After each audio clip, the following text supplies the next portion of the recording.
So I was just summarizing, again, just these key principles, and we talked about finishing up with product inhibition, and that's just when the products build up and that can cause reactions to slow down or even go in reverse.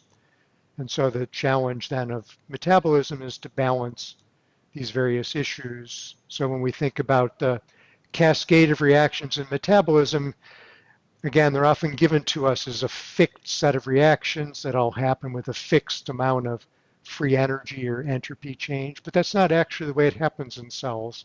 And cells have to balance all of these different issues. And evolution then is tuning metabolism in relation to these many different issues. And so I think that makes it a much more interesting problem when you start to think about it in that way. And so just going back to my original themes, which I presented to you previously, I talked about puzzles as a way to organize subjects. And for me, this is why overflow metabolism was such a great puzzle, because it was by thinking about this simple puzzle of overflow that I eventually went through and had to re-understand metabolism in a much deeper way. And I think this is what you see with really good puzzles. When you actually start to try to understand how you might be able to solve such a puzzle, you really end up having to work through some really basic fundamental issues. And so it's a great way to organize and learn about subjects much more deeply. And then when we're looking at, our interest is really biological traits, and I've talked about how forces of constraint and forces of design work together, and that's what I'll talk about next. And I like to show this picture, and I think I showed you this last time or sometime previously, about forces of constraint and forces of design, that snail shells tend to grow in this logarithmic spiral because they grow by adding material onto the leading edge, and that leads naturally to this coiling shape that has a very simple mathematical form. And if you look at different shells, then you tend to see this form.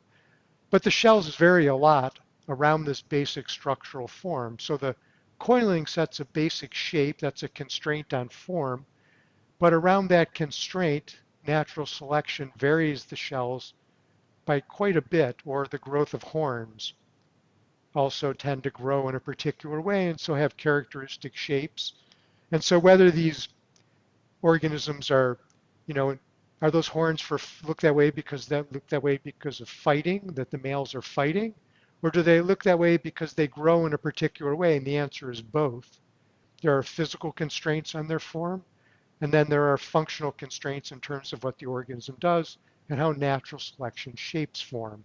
And so it's always important to think about traits as a combination of constraint on form and how natural selection tends to design form around those constraints. And so I like to think about metabolism in the same way, that there are certain constraints on the nature of metabolism that arise from thermodynamics, these arguments about flux and force and all these sorts of things, overflow, perhaps relieving product inhibition.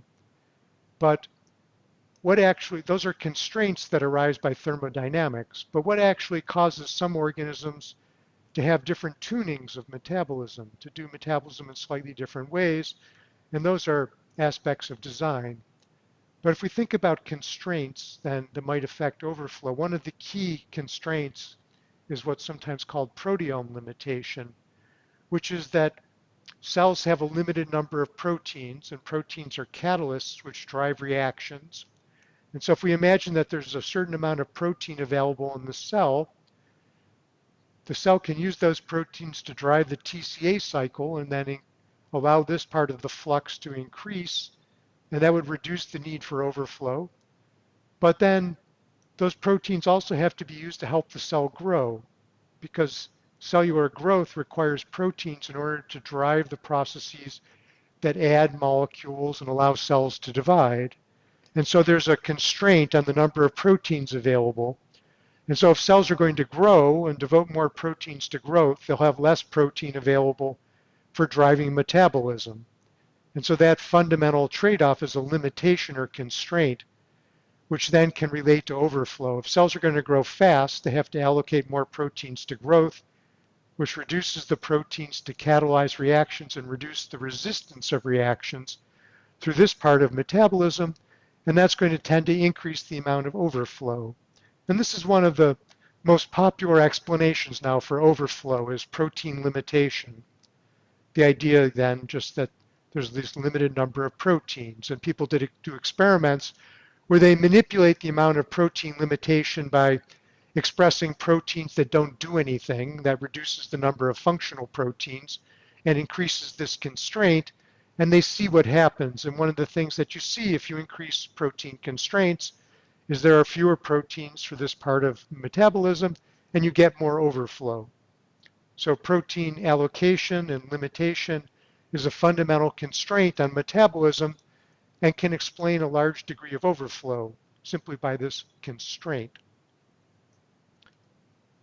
Now, when people think about um, these sorts of pathways and the role of proteins, and they try to figure out how proteins play a key role, they tend to do so by assuming that the cells are growing, are allocating proteins to maximize growth rate. So the idea is that design forces, the forces of natural selection, tend to maximize growth rate. And so when people think about how do all these things work, they say, well, the cell's trying to maximize growth rate, so how should they allocate proteins to do that? And then most of the theories are really work around the notions of cellular maximization of growth rate in microbes. And that it makes some sense. If you look at E. coli growing in the lab, it really looks like it's growing about as fast as it can and that it's designed to maximize its growth rate.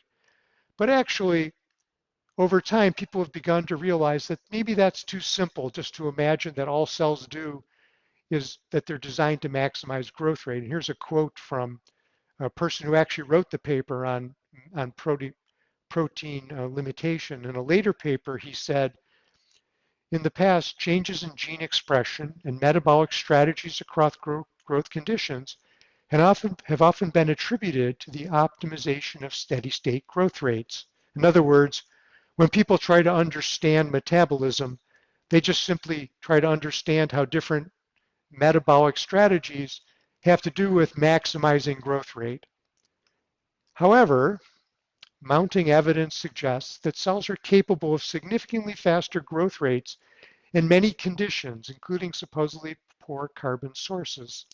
In other words, when you actually look at cells and you put them into situations in the laboratory and you select for faster growth rate, you often find that they can grow faster than they do, which means that they must not be designed for maximal growth rate because actually you can find mutations that increase growth rate. So there must be other design objectives, other things that cells are designed to do other than just optimizing growth rate in order to understand metabolism and other phenotypes of cells. And this has become a puzzle for people who are used to working in the laboratory because the whole structure of biochemistry and the study of metabolism is based on the notion of maximizing growth rate. But when you actually look at cells, they look like they're not always maximizing growth rate. So the question is, what's going on? And we talked about that previously. We talked about rate versus yield in terms of, not in terms of chemistry, but in terms of growth rate, that cells are not always designed to maximize their growth rate, but they could be designed to maximize their yield, the number of offspring produced per gram of sugar, the amount of biomass produced per gram of sugar. And so here's a very nice study showing in the laboratory how cells can be put into conditions that favor them to not grow as fast as possible, but to grow as efficiently as possible, to increase yield rather than rate. And so that ties back into the notion that metabolism is not always tuned to maximize growth rate. So I'll give you this example and then I'll stop for ask questions in a minute. So this is the metabolism of a Lactococcus bacterium. So this is a bacteria which is actually anaerobic. So it does not have a TCA cycle and it does not have the electron transport and oxidative phosphorylation. Instead, it takes up glucose and then through glycolysis makes pyruvate. And then from pyruvate, the typical cell will make lactate. And here's an answer to a previous question. From pyruvate to lactate yields 2 additional ATP. So pyruvate to lactate is actually a reaction that yields quite a bit of ATP. And so a typical cell then just makes this lactate. And so that's the entire metabolism. It cannot do anything else because it doesn't have the processes down here for the rest of metabolism that we've been talking about. And there's an enzyme called lactose dehydrogenase, which drives this particular step here. Now the cells can also, if they don't go through if they lack lactose dehydrogenase or otherwise have a different pathway, they can go from pyruvate to make ethanol, formate, or acetate, and that yields 3 ATP, so that's a higher yield. But it turns out that going through this pathway causes slower growth. Now, can you see why would this pathway cause slower growth? Well, because it's capturing more ATP, the total driving force in this direction is slower, right? Because the more ATP are captured, the less the total driving force of the coupled reactions, because more of the driving force is going off into making ATP, and less of it's being dissipated. The rate of the reaction depends on the dissipation of free energy or entropy. Here, there's less of that free energy or entropy is being dissipated, more is being captured, so that's more efficient but slower.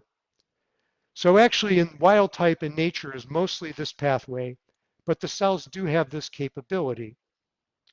So the people who are studying this, one of the people who study this did a very clever experiment where they grew these bacteria in conditions that they thought might reduce the growth rate that's favored. And so what they did is that one of the factors that tends to favor high growth rate, and we talked about this previously, is when you have competition between many different strains for the sugar. If the strains, different genotypes are competing for sugar, then the ones that grow fastest take up the most sugar and end up being most frequent in the population. But if a strain is growing by itself and doesn't compete with other strains, then the strain growing by itself gets the most reproduction by growing efficiently and transforming sugar into the greatest number of cells produced, the greatest yield, biomass yield. And so cells that when they're alone, not competing with other genotypes, by the theory would be favored to grow more slowly and efficiently and produce a greater amount of biomass. So the idea is if we could compare cells growing in competition versus cells growing alone, we might find cells being favored to grow fast in competition and relatively slowly with higher yield when growing alone.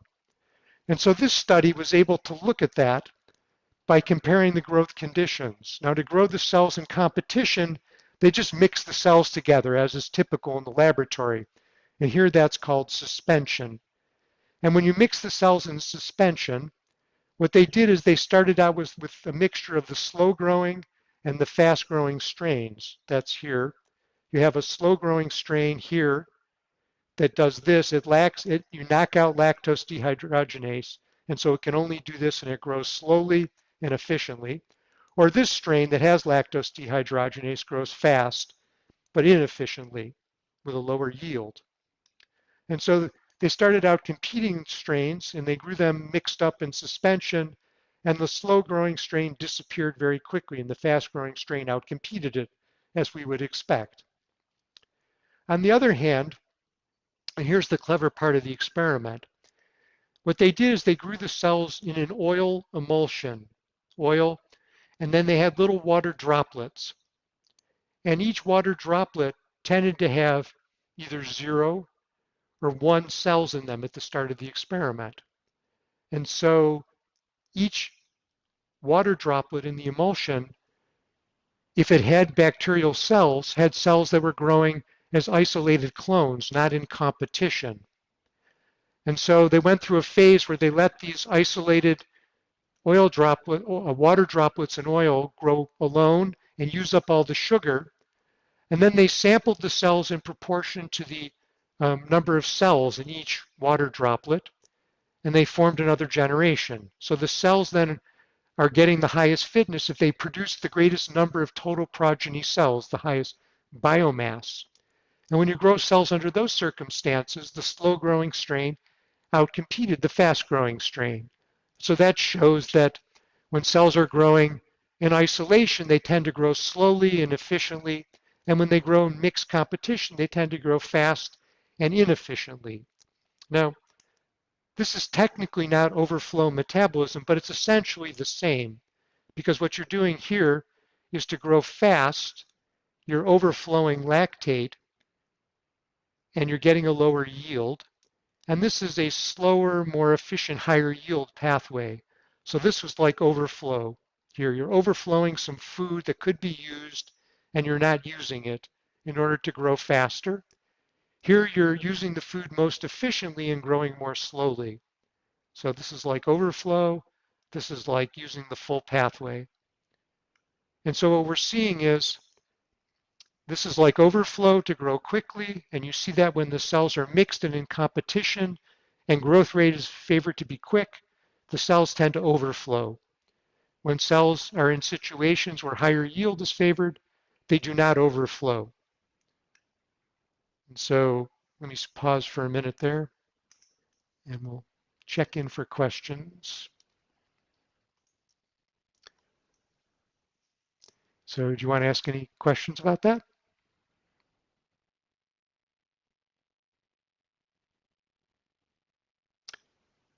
Or I had a question sort of about protein limitation.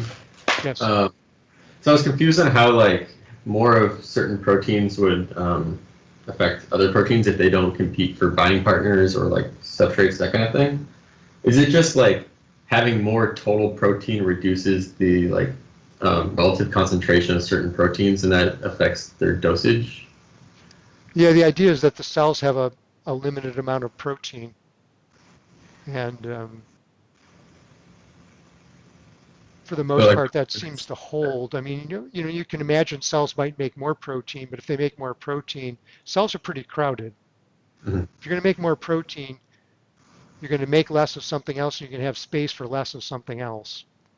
So the idea that proteins take up carbon, so the more proteins you make, the less carbon goes through catabolism. So you're really I to don't make see more why you proteins, make less you're of. really reallocating the whole flow of resources through the cell. So the model that actually was used to analyze this assumed that there's that carbon is limited, and you can only do so much, and so you can flow the carbon through the cell in various ways, and some of it's going to make proteins, and nonetheless, there ultimately is some limitation on the number of proteins. And if you want to grow fast, a lot of those proteins have to be devoted to anabolic processes. And so they sort of looked at different compartments in terms of function. And it's a nice paper. It's that did Okay. that. And then they tried to manipulate the protein compartment by expressing some proteins that really weren't functional, and that would crowd out the other proteins, and that would enhance protein limitation. Mhm. Or they did made some other manipulations on the cell to see how well their model predicted allocation to different functions within the cell. So it was a nice study in that regard. And so I think there's a reasonable sense in which you can see protein or some constraints on cellular resources trading off between growth and catabolic efficiency. Mhm. You know. Okay. 'Cause I was thinking like dosage effects would have to do with just like number of units of protein, but it's more sort of like relative units of protein to total amount of protein. That makes sense. Um, well, I mean, the proteins that get allocated to different functions are relative to the total protein. But the idea is that the total protein is close to being fixed. It's roughly fixed. Of course, it's not exactly fixed, but um, that it forms a real constraint. And Okay. if you take total protein as a real constraint, then you need to figure out what the trade-offs are. I think that's interesting. I think that one of the challenges is that in the laboratory you can push cells up against limits very easily by manipulating their environments. And then the question is, how much do those limits really shape the real design of cells in nature? And just because you can push a cell up against a limit and see a response, does that really mean that that's the key limitation that really determines the design of cells?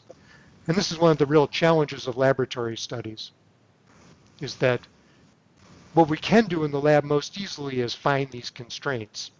Because what we can do in the lab most easily is make the environment fairly extreme and then see how the cells respond. Um, so you learn a lot when you do it, but you have to be careful not to overinterpret. Okay. Thanks. Other questions?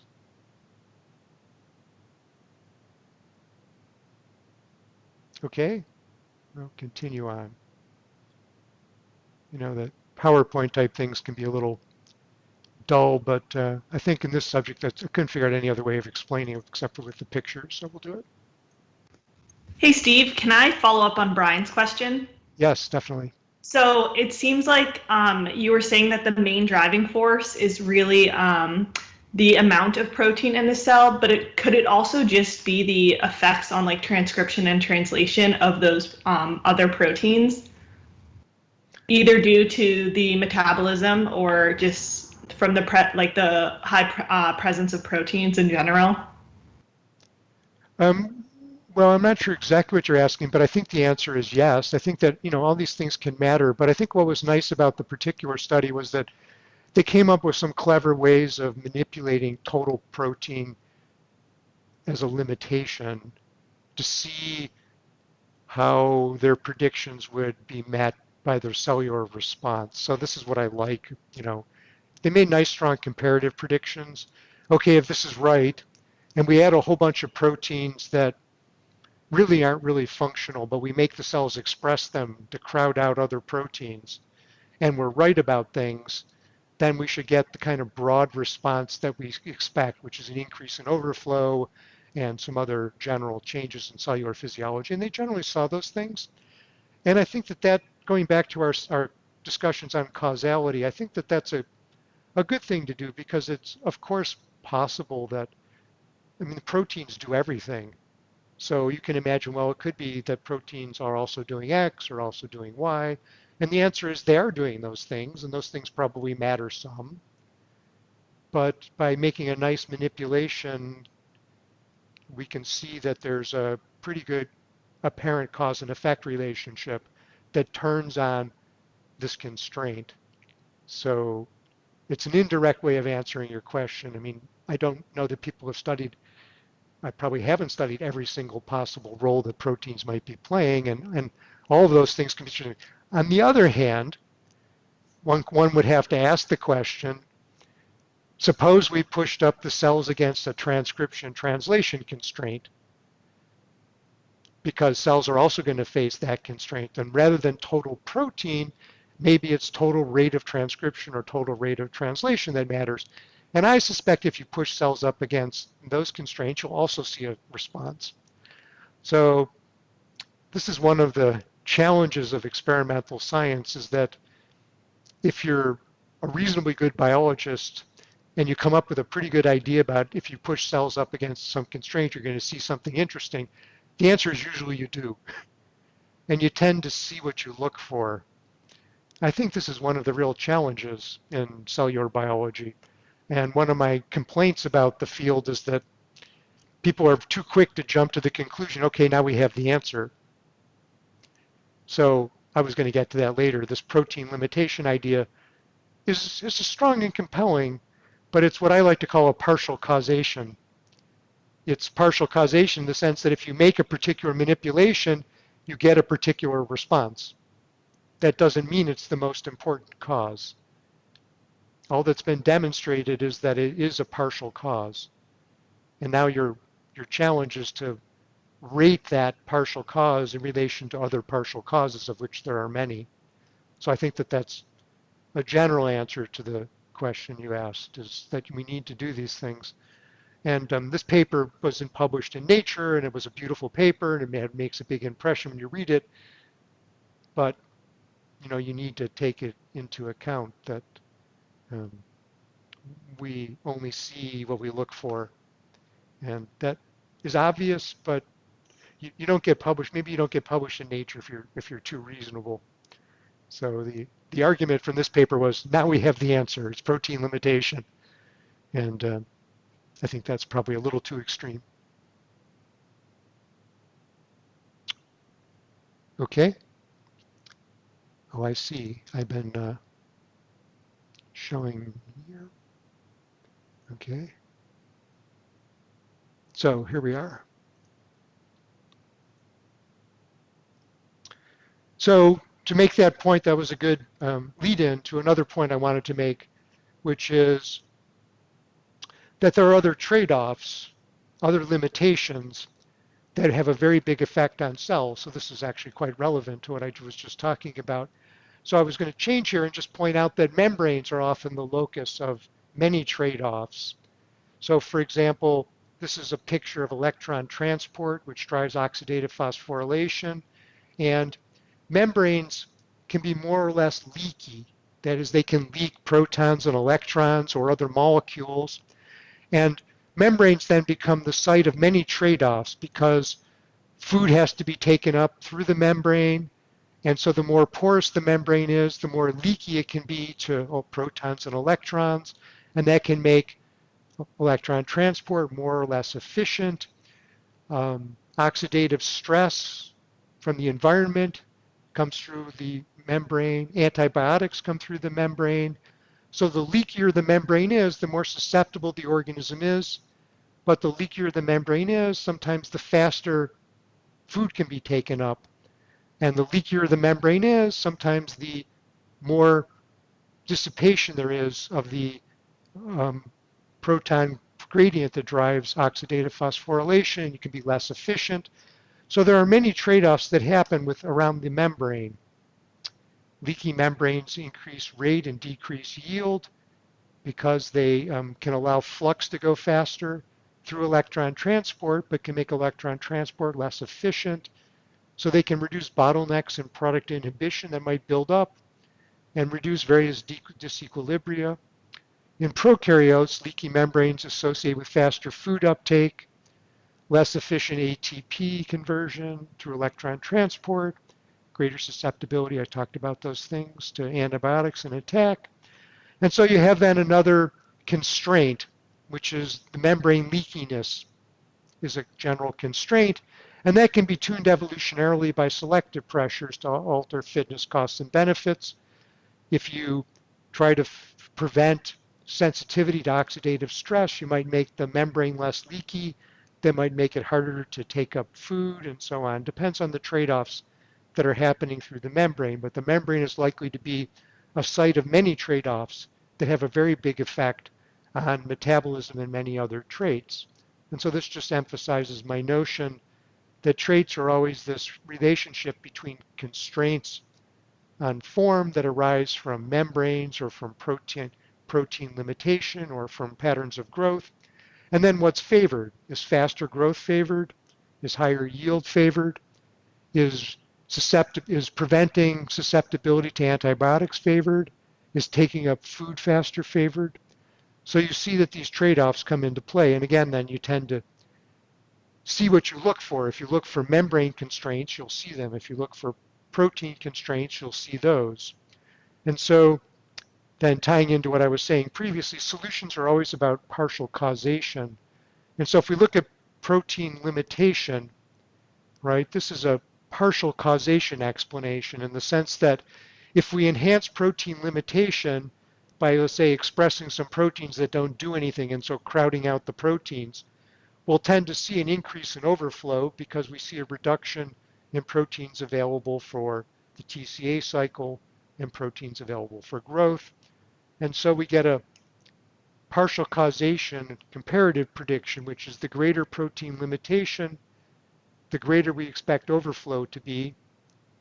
and overflow correlates with high rate, growth rate, and low yield typically. Cells tend to grow faster as they're overflowing, but their biomass yield tends to be lower because they're using food less efficiently. So this is a partial causation because it just looks at one factor and ignores other factors like other roles of proteins or membranes. Now this was a second experiment I showed you that looked at how competition favors fast growth rate and what's effectively overflow. If you grow cells alone, that tends to favor higher yield and slower growth. And that was what this experiment showed. This is mixture showing the slow growing strain going to 0. And if you grow the cells alone, the slow growing strain goes up to fixation. So the experiment supported the idea that the degree of competition is really tuning metabolism very strongly and determining the amount of overflow that happens. So this is a second partial cause, which is that decreases in competition tend to decrease growth rate and increase yield. And decreases in competition then tend to also reduce overflow. And so we have two alternative predictions based on different partial causes. And protein limitation causes one direction of change, and reduced competition causes a different direction of change. And these are both causes that can be operating simultaneously. So the nature of cells depend on understanding the balance of those different partial causes. Now that's, I think, a fairly obvious thing to say, but as was pointing out, when you read the literature and you read an article about protein limitation, the conclusion of that kind of article tends to be, and so there's the conclusion, protein limitation explains overflow metabolism. And then when you read an article about competition, it says, okay, well, look at if you change competition, you change overflow metabolism. So now we understand overflow metabolism. But of course, organisms have lots of partial causes, and the real challenge in biology is to first of all figure out what the partial causes are. That's a big help. And then to figure out how they interact and what the balance is to actually determine how organisms are designed. And that's what this figure is all about. There's constraints which have very powerful effects, but the constraints don't explain everything because natural selection will explain variations on form around those constraints. And let's see, what time is it?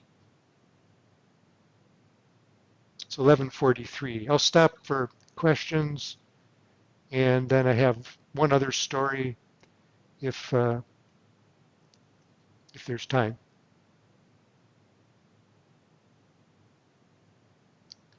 Questions? No? All right. Then you'll get one more story.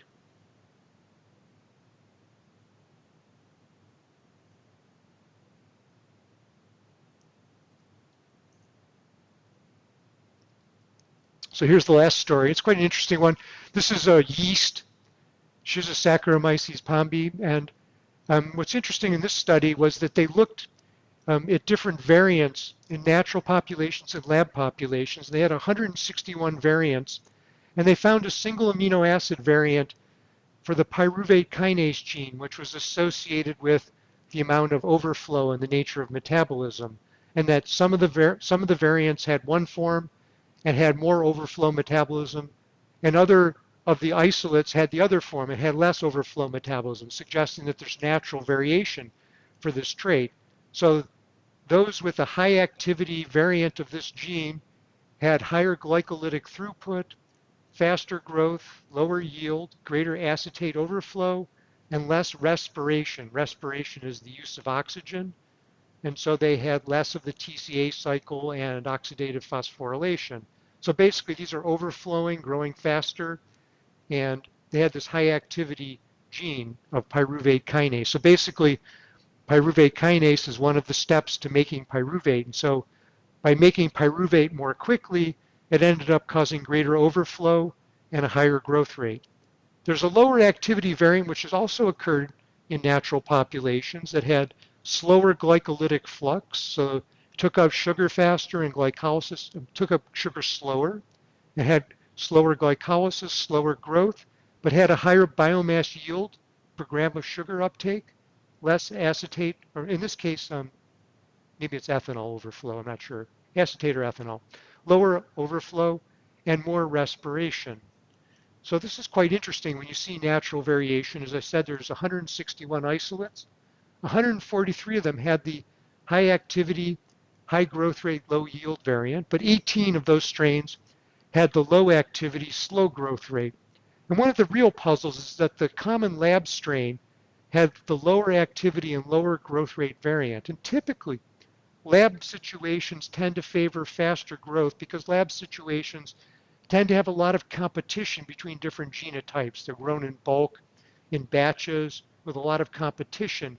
So lab strains tend to be tuned for fast growth. And here, the puzzle was that the lab strain was actually the slower growth, lower activity form. So that was interesting. So then they looked at the correlation between these, the high activity and low activity forms and various fitness components. So the fast growth, high activity form survived better in stationary phase, had lower tolerance to oxidative stress. So stationary phase is when food runs out.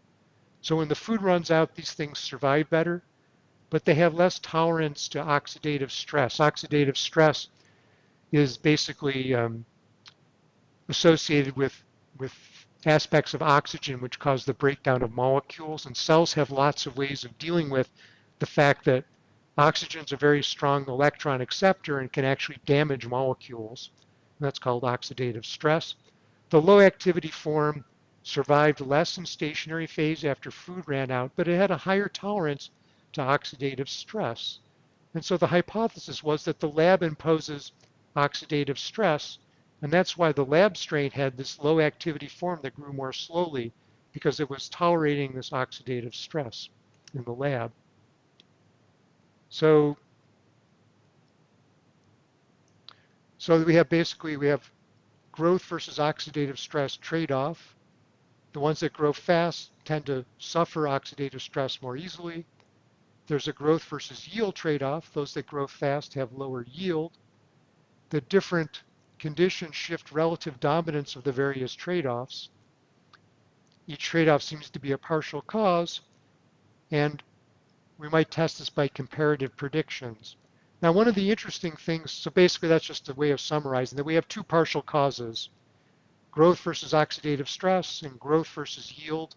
And it looks like in the laboratory, growth versus oxidative stress dominates, with high oxidative stress reducing growth rate. But in most situations, it looks like the partial cause of growth versus yield dominates, where high growth rate tends to dominate. So one question might be, why does the laboratory situation have high oxidative stress? And that's unclear. But why having more metabolism through the later stages? Here's a more complex figure of metabolism. This is the citric acid cycle, and this is the electron transport chain here, shown in different enzymes involved in different components. Why these stages would lead to better tolerance to oxidative stress is actually sensible. When cells go through the citric acid cycle and oxidative phosphorylation by forming ATP, they tend to have a lot of oxygen around and a lot of oxidative stress. And so cells that go through respiration tend to be resistant to oxidative stress. So in the laboratory, the cells that go through the whole pathway, go through respiration, have this respiration piece, and they then have a lot of free radicals, and they tend to be more tolerant of oxidative stress. So that might explain what's going on. This particular gene, pyruvate kinase, is right here, and it is involved in the actual step that makes pyruvate. And so it looks like those that make pyruvate faster tend to overflow through here and then put out acetate or ethanol. And the ones that make pyruvate relatively slowly can get most of the pyruvate through the citric acid cycle and oxidative phosphorylation. So that's a nice example of natural variation that shows alternative outcomes. And it's 11:50. So if you want to go or need to go, feel free to check out. If you want to stay for a couple minutes, I can answer any other questions. So we're open for questions.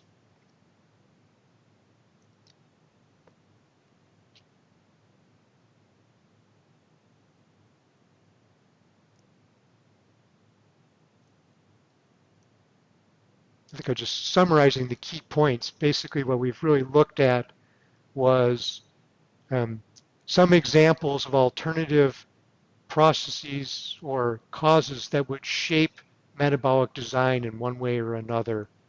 And I think that what's really interesting is to take, a step back to what we talked about in terms of cascades and thermodynamics and entropy and all of those things.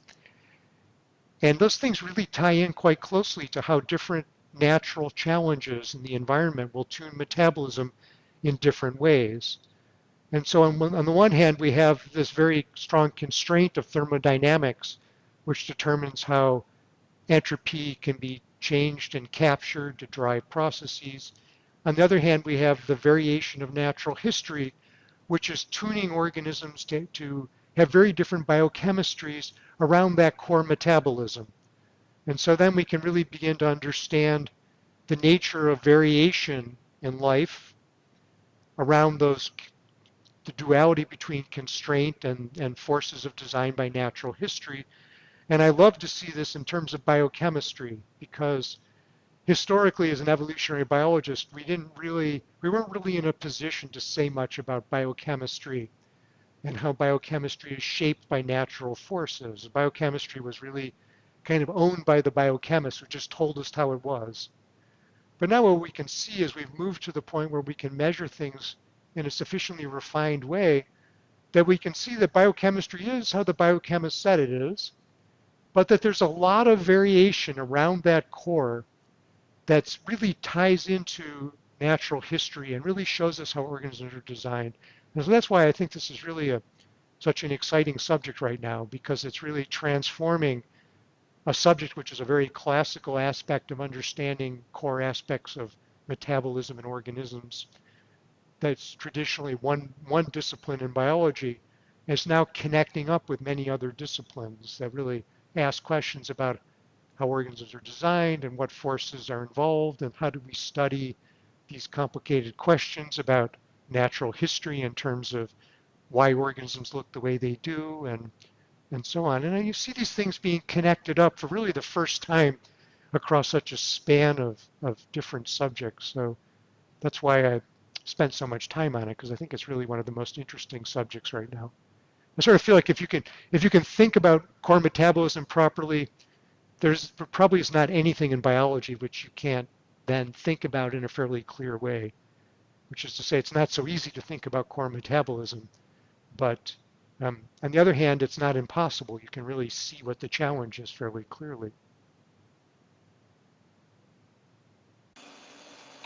I guess like a sort of follow up. Do you have any thoughts on how the field of like I guess synthetic biology might sort of play into or capitalize or extend like this I guess more interdisciplinary trend of biochemistry that you've identified? Yeah, that's a great question. A lot of the studies actually come from people who are interested in designing organisms for industrial or environmental processes because a lot of the challenges are really metabolic, right? You're trying to get bacteria or yeast to take up either waste products and detoxify them, or you're trying to engineer them to grow and put out some products. And so what you find is that a lot of the tuning of metabolism really requires understanding the thermodynamics of metabolism because you get product inhibition building up. If you have some products the cells are producing that are being excreted and those excreted products aren't being cleared, then that backs up the cell metabolic processes quite strongly. So for example, I found one study where if you add acetate to these mixtures of cells that are overflowing acetate, you can actually cause a backup so that acetate's actually taken up by the cells rather than released.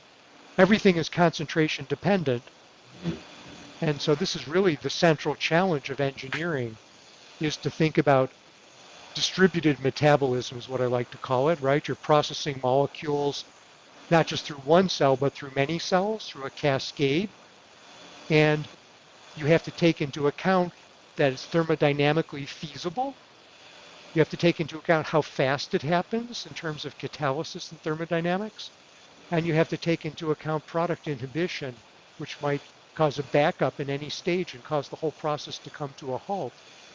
And so people in these areas are really contributing some of the most interesting things to the work in these topics of understanding metabolism in terms of the thermodynamics.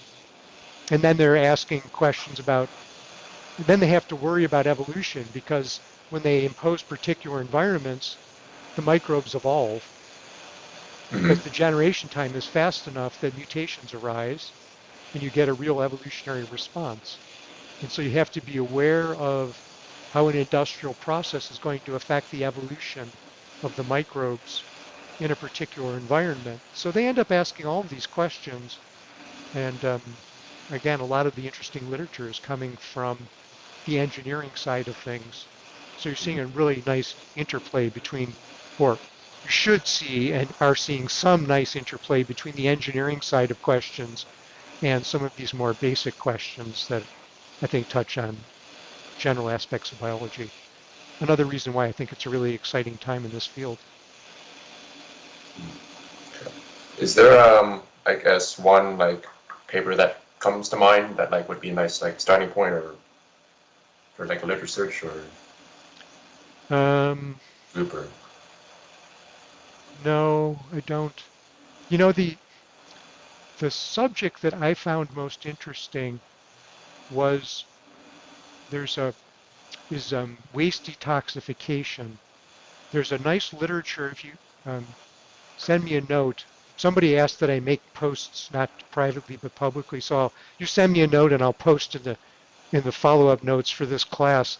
There's a really nice area of study where people try to detoxify phosphate wastes and real sludges that come up in waste factories. And it's really interesting the metabolic issues that they use when they have the combination of microbes that they use in order to detoxify sludges is fascinating, because it's a set of it's a sequence of organisms and a sequence of environments they use. So they put them through a set of different they switch between aerobic and anaerobic environments, and they have different organisms in the different stages. And at some stages, some of the organisms take up the phosphates to store as a store for future use. And then in other environments, they use that phosphate to drive the detoxification of other things. And so it's a beautiful process. And a lot of the challenges in that field are dealing with the fact that they can only control it so much. So they have to take into account the natural physiology of these organisms and their tendency for mutations to arise. So it's a somewhat more complicated subject than some of the others. There's a lot of work on using yeast and bacteria to just make particular metabolites, and that you could just search around for and find a lot of articles on that. But this is sort of a special subfield, and I think it really captures a lot of the really great challenges in connecting engineering design to really understanding natural history and thermodynamics. So I can give you some, and there's some overviews for that, because this is used in waste treatment. So there's overviews of how do you do it and why does it work for people who run waste treatment plants. Sounds interesting. Yeah. I guess I'll send like a message, and then that will be sort of like publicly shown, kind of. Yeah, if you send me a message, it'll remind me to do it, and then I'll respond to the notes to this class, which are publicly available for everybody to follow, to see. Yeah. Sounds good. Right. Take care. Okay. See ya. Did you have a question? Or? Yeah, I was so I keep seeing in your slides like you have this this partial causation thing, and you mentioned before the idea of causation by Judea Pearl, and so I was like, oh, maybe it'd be a good idea to learn what that is. And I looked at his book, and it's this huge, massive book. Oh no, there's a great book called The book. Then of you what? already answered my question. I was like, yeah, what's the better resource? Oh, he's got a beautiful popular book. It's fantastic. It's Yeah. called. Send me a note because then I'll post it for everybody. Okay. Because it's a huge textbook. I was like, oh, it's just too Oh much. yeah, no. This book is fantastic. The popular book is really great. He Okay. co-wrote it with he writes very well himself. He's very Yeah. good, but he co-wrote it with a guy who's like a science writer. Okay. So it's really good. Um, because it doesn't cut corners too much. It kind of takes you pretty deep, but it's totally readable and not too Awesome. long. Yeah, it's a fun book. And he has All right. I'll send it to you. lots of great examples and so stories and things. So yeah, no, it's really great. So Cool. I'll do that. Send me a note and I'll do that. Definitely will. Thank you. All right. See you. Welcome. Right. See ya.